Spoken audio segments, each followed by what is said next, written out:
friends, this is Krista. Thanks for stopping by Books and Jams. Today I'm going to be doing my October book haul for you. I have already gone to 2 library book sales today and 2 that I'll be going to next weekend. So I'm going to put all those library book sale books in one separate video. So today's video is just all the other books that I have collected during the month of October, and actually these first 2 were bought at the very end of September. I didn't spend a lot of money on all these except for these first 4. These are ones that I actually was walking through Target with the first 2 and Barnes & Noble with the second 2, and paid not full price for any of them, but more than I normally do. So let me just jump right in and start telling you about the books. The first one that I bought at the end of September is this Whole30 guide and cookbook. As you can see, there are lots of tabs. My brother and I have been doing Whole30. We are now on day 27 and I'm excited. It has been a really good month. We've found some fabulous recipes. Just about everything that we've tried from this book has been really delicious. One of my favorites, I just kind of flicked open to it, is this stuffed peppers recipe that my brother has made 3 times and it's really good. But yeah, I've really enjoyed the experience of Whole30. It's definitely not as hard as I was expecting it to be. Basically, the idea of Whole30 is you eat only whole foods for 30 days. Except there's no grains, no dairy, no legumes, no sugar, no flour. It's a very minimal, basically you eat eggs, meat, and produce. Almost all kinds of produce. We've really enjoyed it and have felt really good and are planning to be pretty consistent with this style of eating moving forward. Maybe not 100% for me, but sticking with especially some of the recipes that we've fallen in love with from this book. So that was a good purchase. And then also from that Target run, I picked up this book called Embraced. It's 100 Devotions to Know God is Holding You Close by Lisa TerKeurst. Kind of has quicker daily devotions in there for 100 different days, and it jumped out at me and I've really been loving it. I just think this is a beautiful book and one that I'm going to really enjoy reading a little bit here and there during my morning quiet time. Then in Barnes & Noble, I found 2 books that were on clearance or discounted shelves and I grabbed them. The first is the most recent book in Louise Penny's Armand Gamache mystery series, and that is The Long Way Home. I'm still only on the 2nd book in the series, and I believe this is book 11. So I kind of collect them whenever I see them, and I'm glad I have this one. Then, since I'm into eating clean, it's been on my mind a lot this month, I picked up this Clean and Hungry Obsessed, all natural recipes for the foods you can't live without.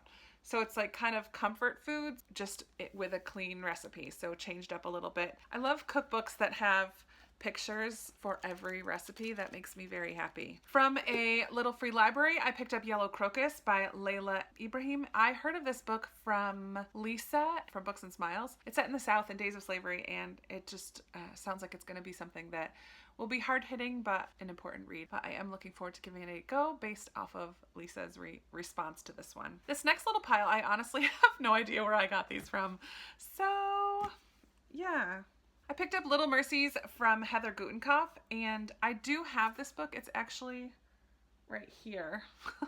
But this one is an ARC that I got somewhere, and I'd rather have a finished copy. So I'm just going to trade those out. This is an author that I haven't read anything by. If you just watched my recent book haul revisit, you will see 2 other books of hers that I own. This is a 3rd book that I own from her. I'm not really sure exactly what this one is about.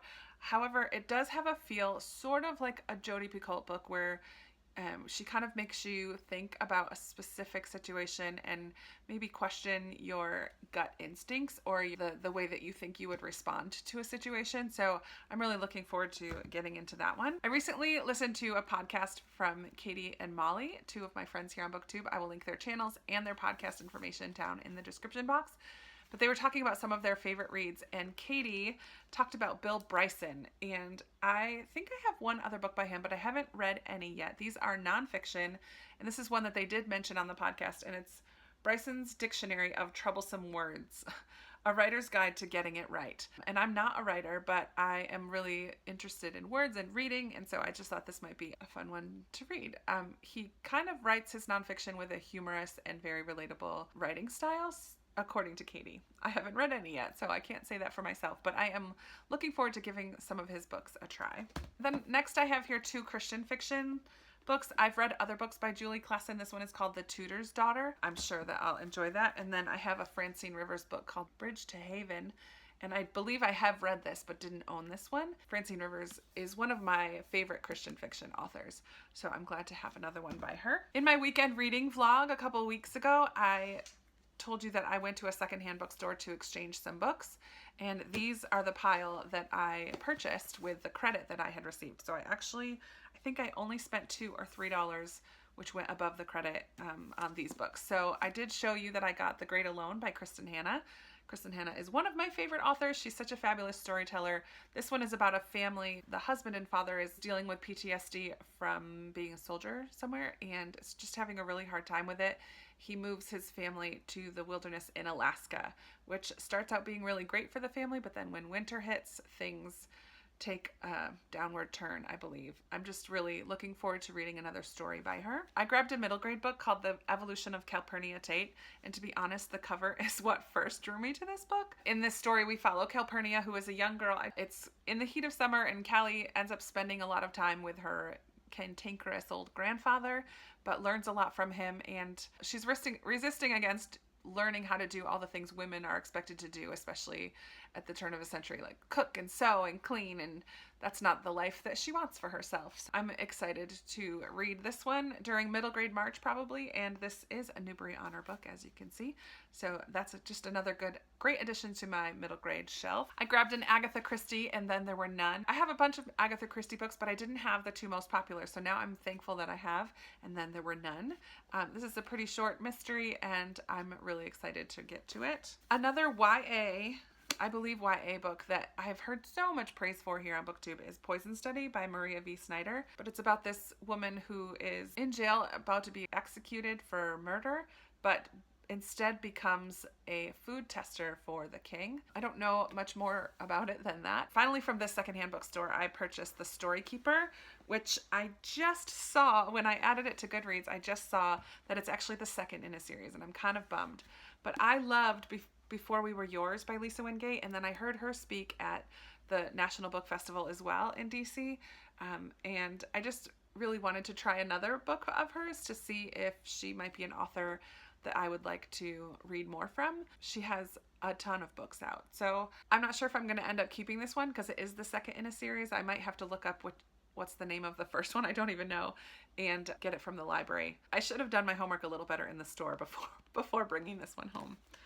But it is what it is. I went to a Salvation Army and of course had to look through their books, and I'm so excited that I found a paperback of Kristen Hanna's The Nightingale. This is one of my all-time favorite books in the last few years anyway, and my first Kristen Hanna that totally got me on board to reading more from her. I just recently did an unhaul of the hardcover, but I never had the desk jacket for it, and I said I would be on the hunt for a paperback, and I found one for $1 at the Salvation Army. Can't beat that. I also replaced my Station 11 by Emily St. John Mandel. I read this 2 years ago and absolutely loved it.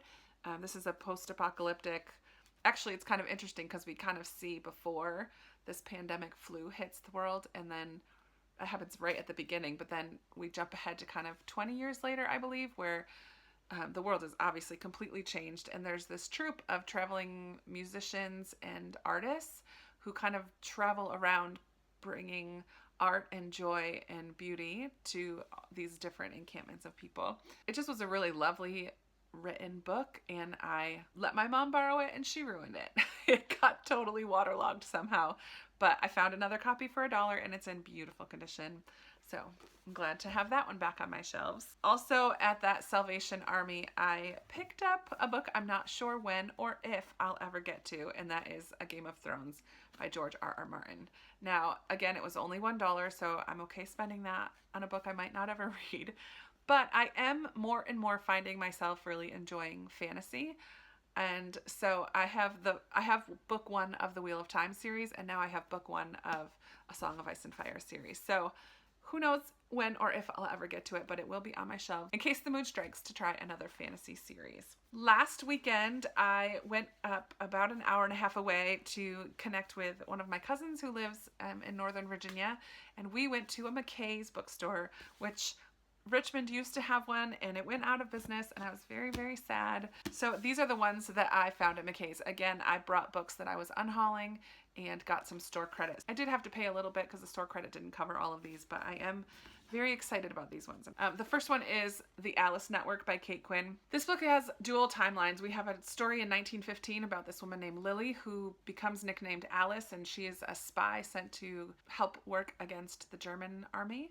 And also in 1947, just after World War II, we follow this woman named Charlie St. Clair, who is unmarried and pregnant and is kind of sent away from her family, and she goes in search of a long lost cousin, which somehow gets connected with the Alice Network or people that were involved with Lily's spy network in 1915. So it just sounds like it's going to be really good. Women fighting during a war. I love wartime novels anyway, especially World War II, even though this happens just after it.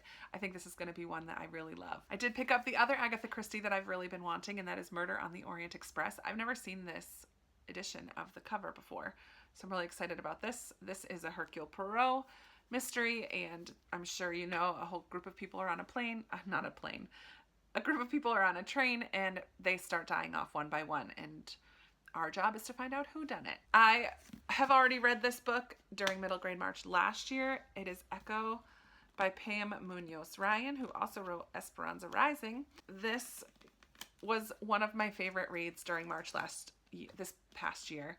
It's so good.